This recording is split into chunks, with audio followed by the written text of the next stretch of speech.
It was apparent that there was something different about him. It's really violent. It was scary. I mean, kind of an adrenaline junkie. Such a surreal moment.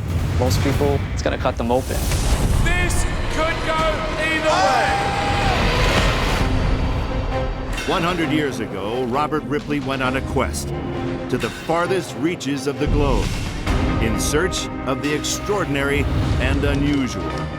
Today, the adventure continues, searching for the world's most bizarre, astonishing secrets. On Ripleys. Believe it or not.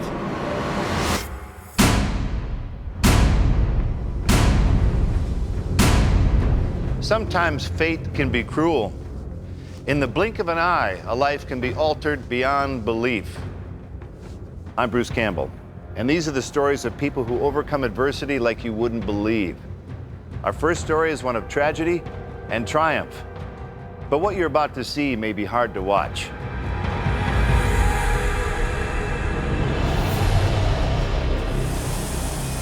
Just put yourself in our shoes. How would you feel with somebody you know and love and care for doing something no one ever in the world has ever done before? Your gut response is absolutely not.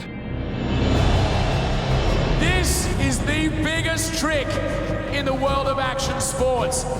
Oh, he's done so many crazy things.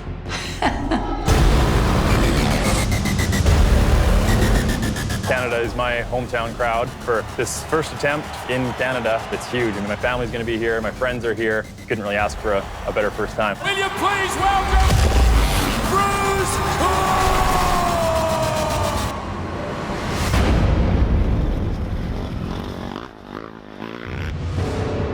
From a young age, Bruce Cook was determined to make a name for himself, riding a motorcycle.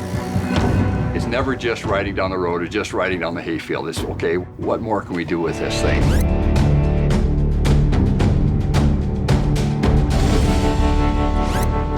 It was usually building bike jumps or some sort of contraption.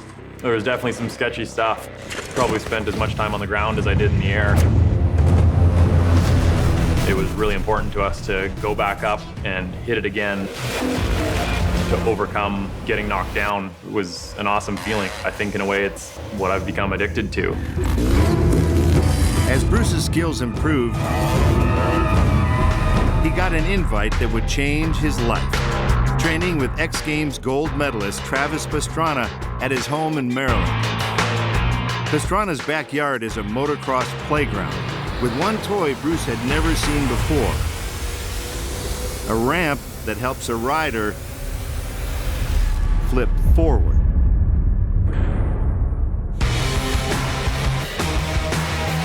It's an extremely intimidating ramp.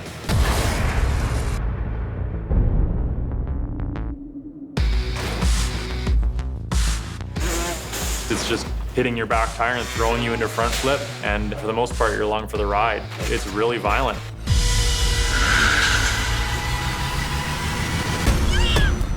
Within a week of Bruce Cook being at the house, he had bypassed front flips. He was like, yeah, that's simple. This ramp, no problem. First time, I came around perfect on a front flip. And 2-3 weeks in, double fronts. Oh, much better! Pastrana is the co-founder of a wildly popular touring show called Nitro Circus. Are you ready? Please welcome Travis Pastrana! For Travis and his partners, Bruce's ability to land a double front flip, something never attempted under the bright lights of a track, was performance gold. Believe it or not, after only a month of training, Bruce was ready to attempt the stunt at a Nitro Circus event in Hamilton, Ontario in January of 2014. Before Hamilton, there was the normal nerves and butterflies, but this is the first time seeing it in front of a landing ramp. Throw in lights and pyro and smoke and 20, 30,000 people, and it looks a lot different. Will you please welcome from Kelowna, BC, Bruce Cook! Such a surreal moment. This is so much bigger than anything's ever done. No one even did a front flip at the show. And Bruce is going for a double. This could go either way. I was nervous. I was just really, really nervous. I think everybody was nervous. This is gonna be insane. It has never been attempted anywhere in the world.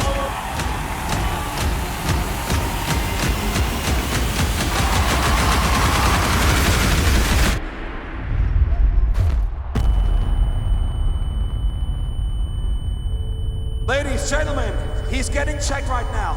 He is getting checked.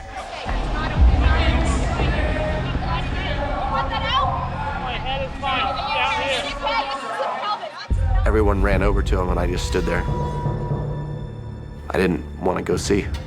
I didn't want to hear what was possibly wrong. Realizing you can't feel your legs for the first time. That's a terrifying feeling.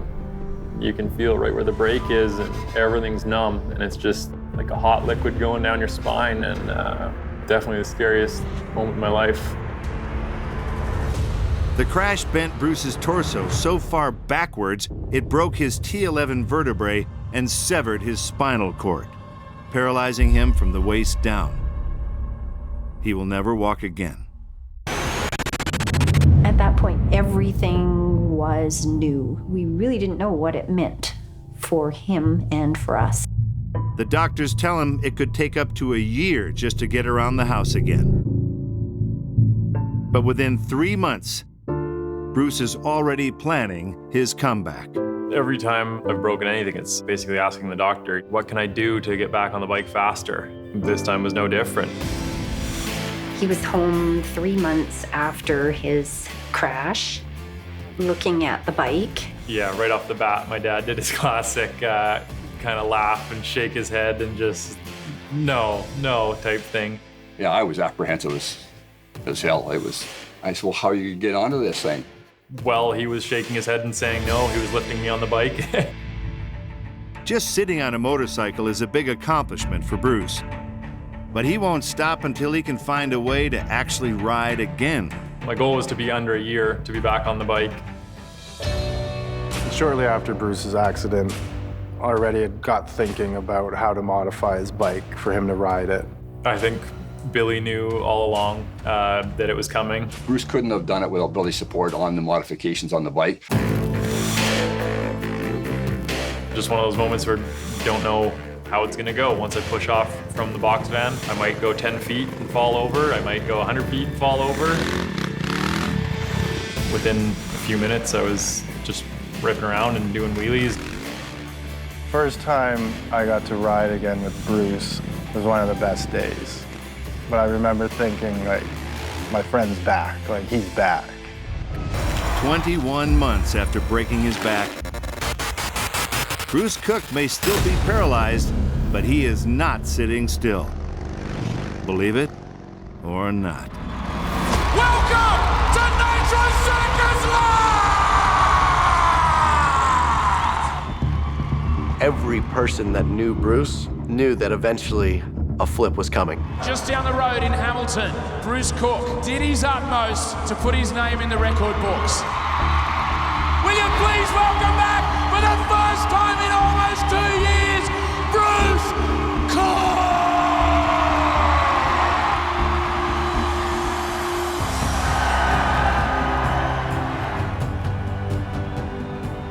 Yeah, just the last time that had happened was the crash.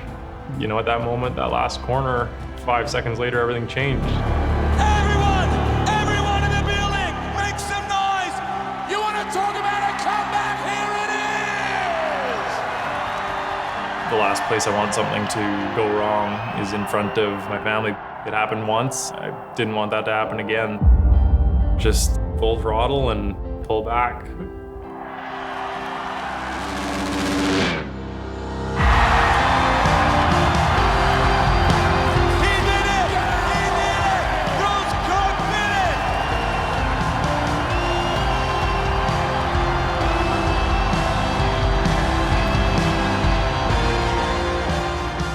Easy to say can't, it's easy to just give up, but you're gonna get a lot more out of it if you push through and overcome the odds. Bruce Cook proves that with enough determination, a person can beat the odds to soar again. In Las Vegas, there's a man facing a different kind of threat, a spinning vortex that could end his life in seconds. Would you please welcome our headliner tonight, escape artist Rick Mazel, ladies and gentlemen. My name is Rick Mazel. I'm a professional magician and escape artist.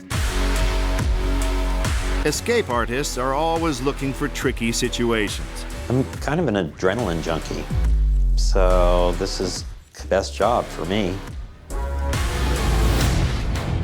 My first original escape was hanging beneath a hot air balloon right before the International Balloon Fiesta in Albuquerque, New Mexico.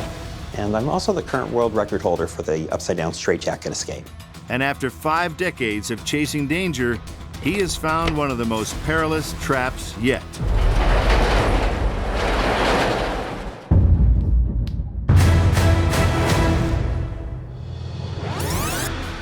In 1937, the first domestic washing machine made its appearance in homes across America. But climb inside and this mundane appliance can kill. Just ask Rick Mazel. I'm the only person in the world that can escape from handcuffs and leg irons in a commercial spinning wash machine. Completely full of soap and water. No one else has survived without serious injury or death. Believe it or not.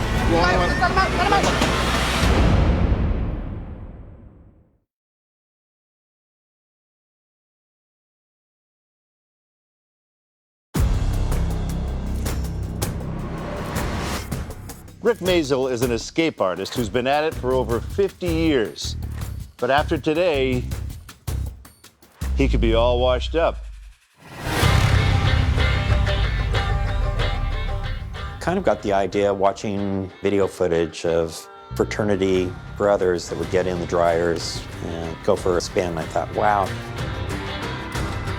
if somebody was to try that in a wash machine, that would be a neat twist to Houdini's underwater escapes. I've been interested in magic actually since I was 7 years old. My dad would help write the routines for my act. I'd come out on the stage and I'd go. One day I gave my father a bath. Ever since, I've been sponging off him. Rick quickly progressed, taking a trick made famous by Harry Houdini and pushing it to the extreme. I performed the Houdini milk can escape, and in addition to the padlocks on the can, we also arc weld it. First time actually that I performed it for a national television appearance. I was underwater for about 2 minutes and 50 seconds. It was about a minute longer than I was planning. I started using my head as a battering ram and both my fists. And after about a minute, I had an out-of-body experience. I had actually asked God to let me just get my emergency crew in to kind of help me. But at that point, I pushed up on the can and it broke it free.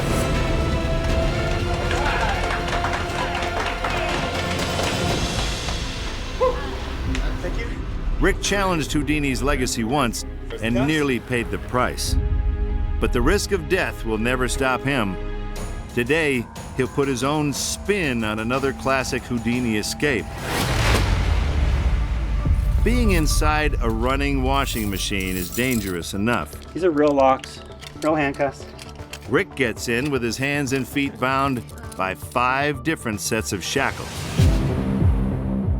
He does everything genuine, he does everything real, he doesn't use gimmick cuffs, he's doing the real deal. And it's dangerous, it's scary. Not only is this stunt dangerous because he's in a washing machine, there's water, he's circulating, but the cuffs, as he's picking them, are now projectiles in the washing machine, banging him, hitting him, causing injury. And I have to escape before the deadly spin cycle. It'll kill me in 3 to 5 seconds. The forces exerted inside a washing machine during the spin cycle are equal to 77 Gs, or 77 times the force of the Earth's gravity. astronauts only experience 3 Gs during a rocket launch. 6 Gs can cause a normal person to pass out. And 20 Gs will kill you. Rick only has 2 minutes before the washing machine enters the deadly spin cycle, and his blood is literally pulled out of his body by the centrifugal force. The stunt could easily go wrong. If Rick were to pass out while he's inside the washing machine, he'd have no way to signal us to open the door. No one should try this at home, not kids or adults. As I'm crawling into the wash machine, I'm just kind of going through the routines that I know in my mind I need to do to survive. I have extensive training in transcendental meditation and self-hypnosis. I use that actually to slow my heart rate down so that I require less oxygen in my blood when I'm performing the escapes. Go. When the wash machine gets turned on, We have a timer going. Get the water in. I'm immediately feeling the G-forces of the machine, and it doesn't like slowly start going 50 RPMs, it immediately starts turning at that speed. Rick has just 2 minutes before the machine enters the spin cycle. It's 30 seconds. If he passes out due to the spinning or lack of oxygen, he won't be able to signal for his release. It's 45 seconds. Can't see the hand, Ryan. Is he okay? Ryan, should we call it? I have you seen Give it a minute. I don't think he's signaling yet. He's still working on the cuffs. Is he moving? 120. 120, Rick. That's it. Let him out. Awesome. Yeah, that's it.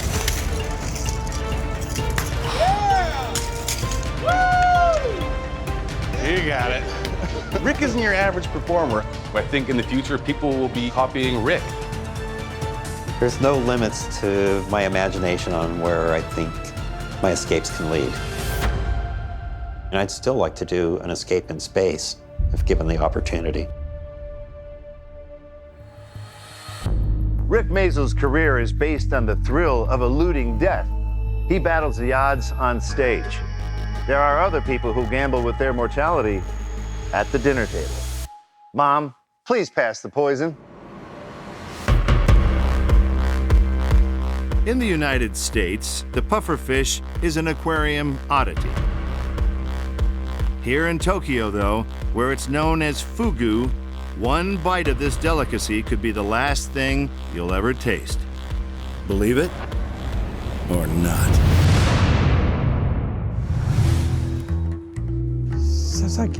My name is Yutaka Sasaki. I'm a Japanese chef who specializes in fugu cuisine. Now, Chef Sasaki is passing on his fugu knowledge to his son. But one slip of the knife could leave their diners paralyzed or worse.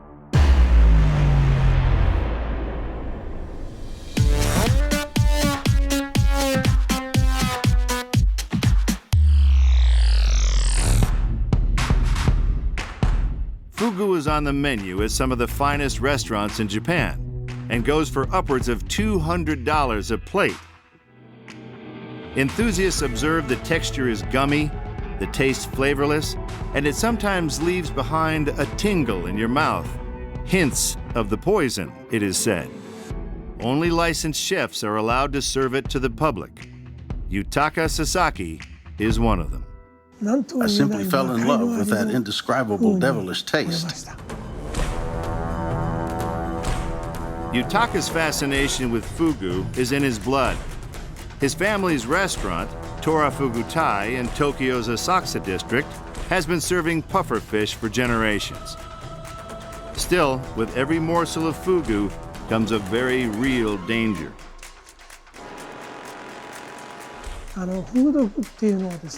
The poison in fugu is called tetrodotoxin. It's a clear substance that's mixed into the flesh. This neurotoxin, said to be 1,000 times deadlier than cyanide, is concentrated in the skin, liver, and ovaries. Altogether, the toxic bits of just one fish are enough to kill 30 grown men. Even a trace amount can leave a diner permanently paralyzed. You get numbness in the limbs, language impairment, difficulty breathing, and finally, heart failure. There is no antidote, and even now, an average of 50 people a year are poisoned by fugu. In fact, the deadly delicacy accounts for over half of all food poisoning deaths in Japan. If someone were to die, that would be a huge scandal.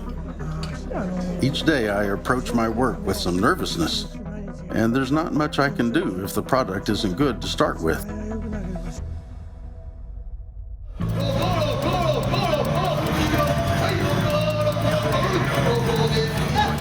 Yutaka has been taking his son Minoru to Tokyo's world-famous Tsukiji fish market for decades. It's the only place they can find fugu that meets their rigorous standards. Selection of the proper fish is key to safety. Fugu is valued for its delicate cheek meat and for the way a roasted fin flavors a glass of sake. But the biggest prize is only found in males. This is the testicles of the fugu. The testicles are the milt. Right now, the most sought-after ingredient in the world is this milt, isn't it? The milt is an exotic treat, a supposed aphrodisiac that is eaten raw or lightly grilled. Customers who can afford to eat Yutaka's fugu have complete faith in his skill and experience. They must trust him with their lives. But every fugu master must eventually step down and give way to his apprentice. The time has come for Minoru's debut, and the heat is on.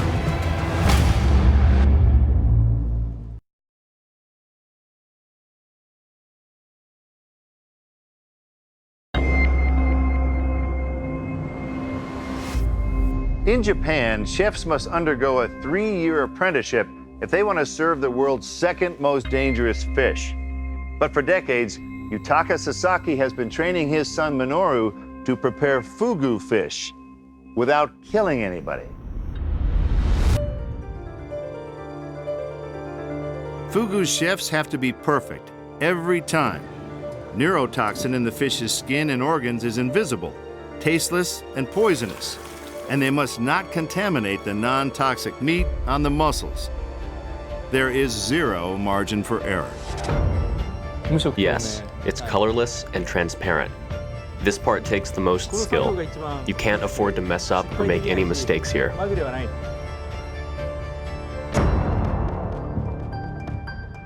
Minoru has been learning his father's fugu secrets for years.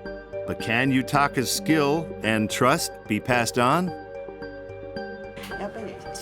You have to trust whomever is preparing it because it does have poison. I trust this shop more than anywhere else. Some people say that their love of fugu is deep in their bones. That is fascinating, that even though this fish is extremely poisonous, it's loved so much, which is strange. It's time for the ultimate test of faith, as the fugu is served.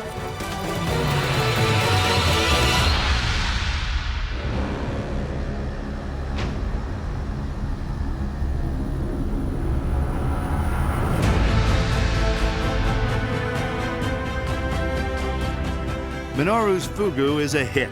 It's delicious, addictive, and nobody died. The restaurant now has 2 fugu chefs, father and son. Japanese people trust in our chefs in this way, and the flavor, it was so delicious that I was deeply moved. Yes, I want to eat all of it.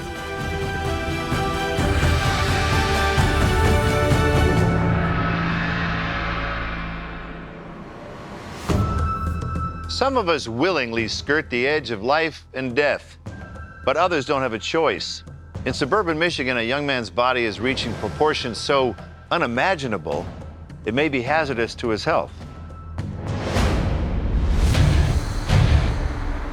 I knew Brock since he was born. I was in the room with my sister when she had him. was very exciting.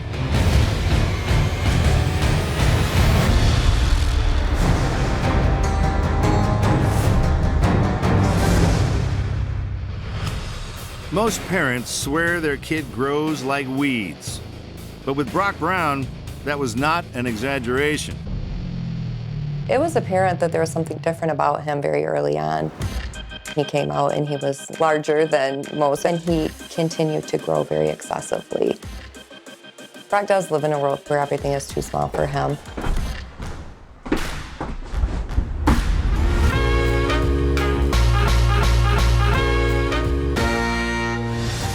The average adult male in the United States is 5'9½". Brock Brown soared past that height when he was 5. When he was in junior high, he was about 6 foot tall, and in high school, he was 7 foot tall. I'm 21 and I'm 7'8".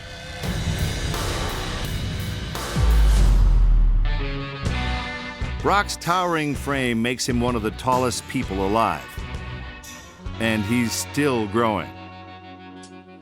Just over a foot more and he'll become America's tallest human, a title still held by Brock's idol, Robert Wadlow. It was Robert Ripley who first discovered Wadlow in the 1930s and introduced the giant boy to the world. Ripley spent years documenting Wadlow's existence, memorializing each fascinating detail of life as an American giant. And to this day, the world's tallest man. I'm Robert Wadlow, 12 years old, and weigh 240 pounds, and I'm about 7 feet tall. These boys grouped around me are about the same age as I am. They go to the same grade. As an adult, he reached a stunning 8 feet 11 inches and weighed almost 500 pounds. So what's causing this excessive growth in Brock? We had him in the doctors quite often trying to figure out, why he was growing so fast.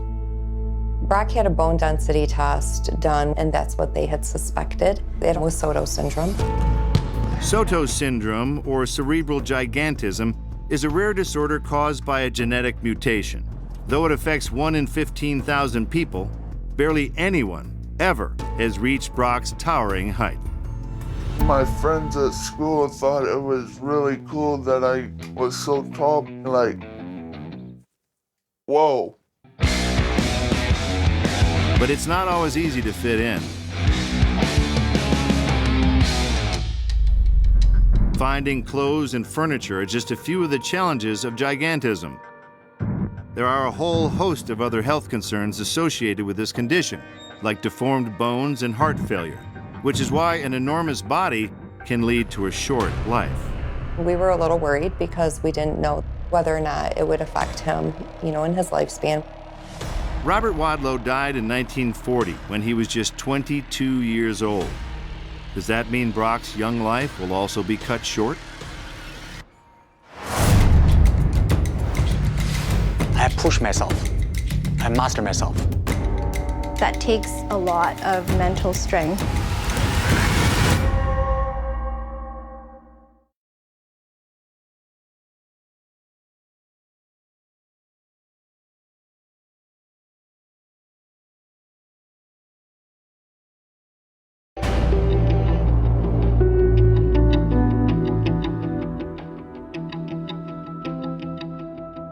In case you haven't noticed, this is Robert Wadlow, the tallest man who ever lived, 8 feet 11 inches. And just so you know, Brock Brown is only 1 foot shorter, and he's still growing.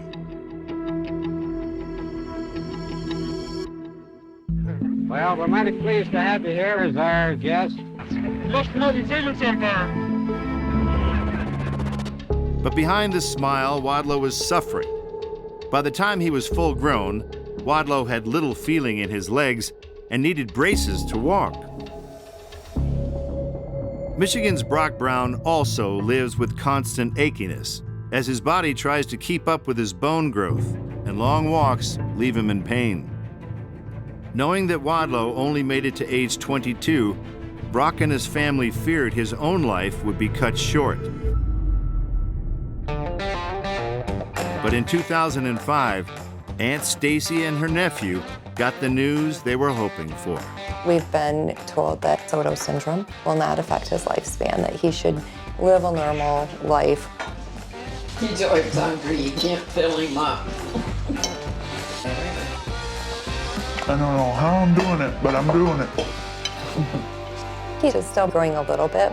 I have to measure him in increments. We're glad to see that he's slowed down.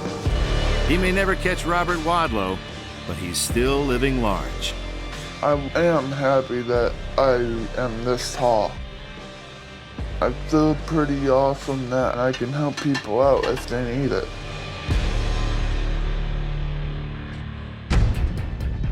Brock dodged a bullet. His life won't be cut short. In London, England, there's a man who isn't trying to escape danger at all. In fact, he injects it right into his bloodstream.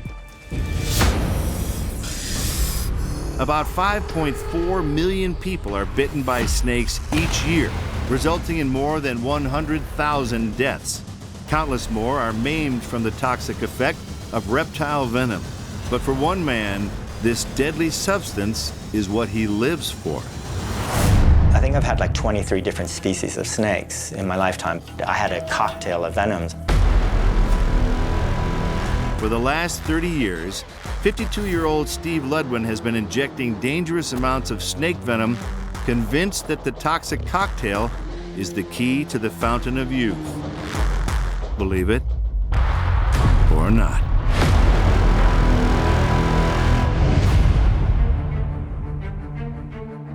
When I was like 10 years old, my father took me down to the Miami Serpentarium. You could go watch this guy called Bill Haast milk cobras. The object now is to move the cobra to an open position where Bill will attempt to grasp him just behind the narrow hood. He was the first Westerner to start injecting himself with snake venom. Haast injected so much venom over his career, it was said he developed an immunity to the toxic substance. But more than that, it may have extended his life. He died from natural causes at the age of 100. By years of doing this, it's possibly slowed the aging process down. I think he was onto something.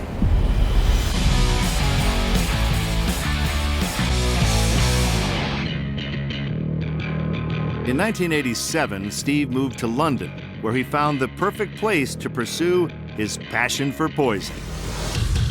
My first job in London was working in a place called the Vivarium. Particularly, they imported venomous reptiles and scorpions and spiders for universities and stuff like that. With unlimited access to the objects of his fascination, Steve began to milk snakes and inject their venom, just like his idol, Bill Haast. The first time I started, it was like late 1988. I just took a small amount and got it into my blood and just, felt it burning immediately and then kind of swelled up and I got scared and I just had incredible discoloration and bruising. It was definitely playing around with death. But Steve kept on injecting. The more I tried it, the more confident I got with it, and I could see with my own eyes that something was happening. I would take it, and for a good, 8 hours, I felt charged. I was like ready to go. It seemed to really sort of give me some kind of energy that wasn't there without it. But the charge does come at a steep price. I've had many accidents. I have some scars all over my body. I've had cobra venoms that ate into my leg. I could see the bones in my leg. It just rotted the flesh. It's really dangerous. People would look at my arms, and my arm will look like something out of, like a zombie or something out of Evil Dead. Yeah, but see, that was fake. Now, folks, I shouldn't have to tell you this. What Steve is about to do should not be attempted by anyone watching at home under any circumstance. Thank you. I don't feel pain. I'm the best short-term warrior monk on the planet.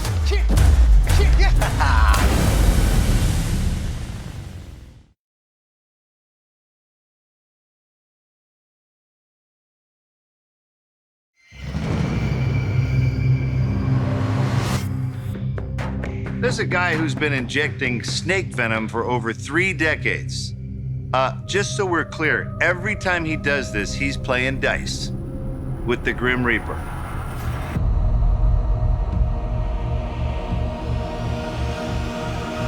Steve is going to demonstrate his method for milking with a Pope's tree viper, one of the deadliest snakes in Asia. One bite can introduce massive quantities of neurotoxin, causing paralysis and even death. You have to get the venom, so that's, milking the snake, which you have to get the snake behind its head very carefully, and then present the snake to the little glass, and it deposits the venom.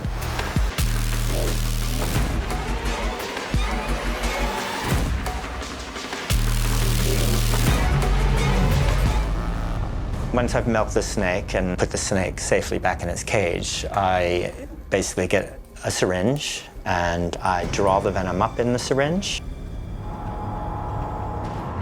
I just put the venom onto my skin, the raw venom, and then I'll just poke it through. So you're just getting like a small amount. Steve believes after all these years, he's found a pathway to the fountain of youth. It's just been guarded by vipers. I have this theory that by injecting this snake venom, it's exercising my immune system. I don't get colds or flu. I just don't get ill like other people do. I had some doctors doing tests on me. When I was like 42 years old, I scored as like a 28-year-old. They were baffled. I've altered my body, and there's the possibility that it actually slows down the aging process. Though that theory hasn't been studied yet, Steve is participating in some cutting-edge research to see if his blood has changed enough to eliminate deaths by snakebite. I'm working with a group of scientists, and they're doing this project where they are basically farming my antibodies that I've developed in the hope of making a new antivenom from my blood to be involved in a project that is hopefully going to save lives. It's a great job. From a killer fang to a deadly spear, there's a clear path to survival. Discipline, focus, and a good sense of humor.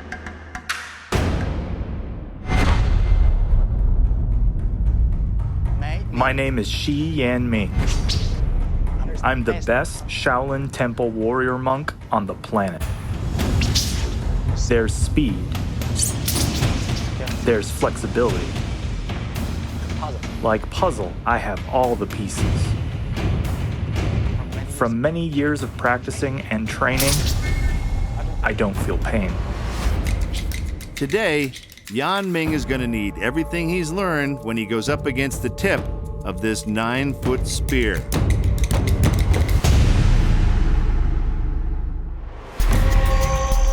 Most monks are known for living peaceful, quiet lives. In the Shaolin tradition, it's a different story.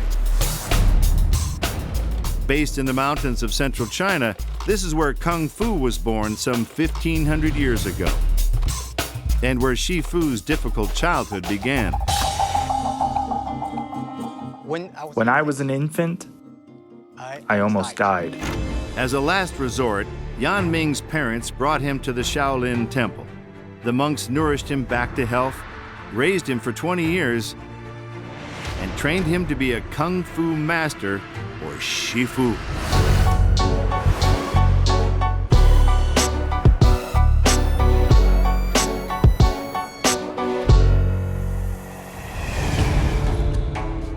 In 1992, disenchanted with parts of the Shaolin's traditions, Yan Ming defected from China and brought Shaolin Kung Fu to the United States.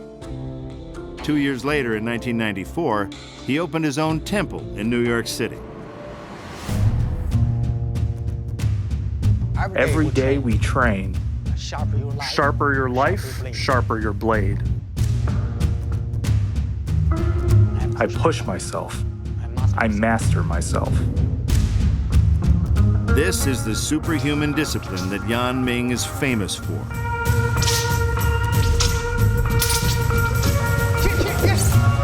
But will it stand up to the ultimate challenge?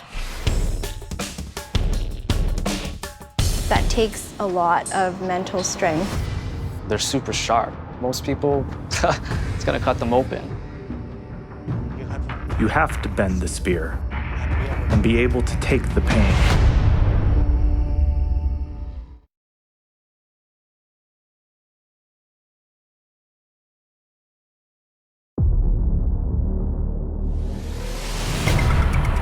Master Shi Yanming has spent decades practicing the ancient martial art of Shaolin Kung Fu.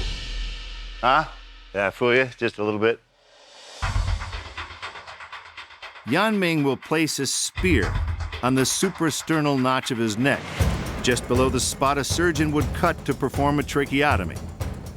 He's attempting to bend the spear by concentrating all his power on this single point. It takes as little as 5 pounds of pressure per square inch to crush a windpipe. One slip, and he'll be dead in a matter of minutes.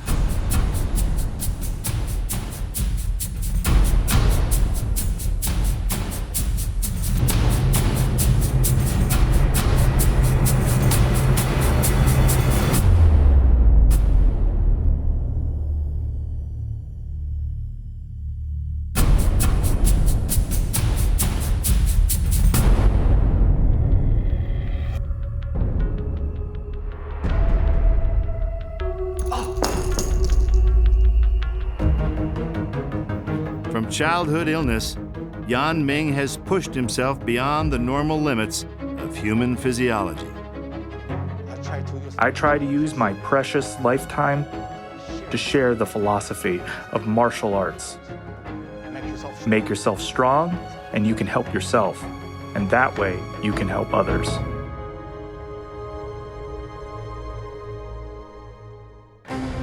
The will to overcome obstacles, the tenacity to endure the worst circumstances, the strength to drive through any barrier. Okay, you get the point, but this is what transforms everyday people into true survivors.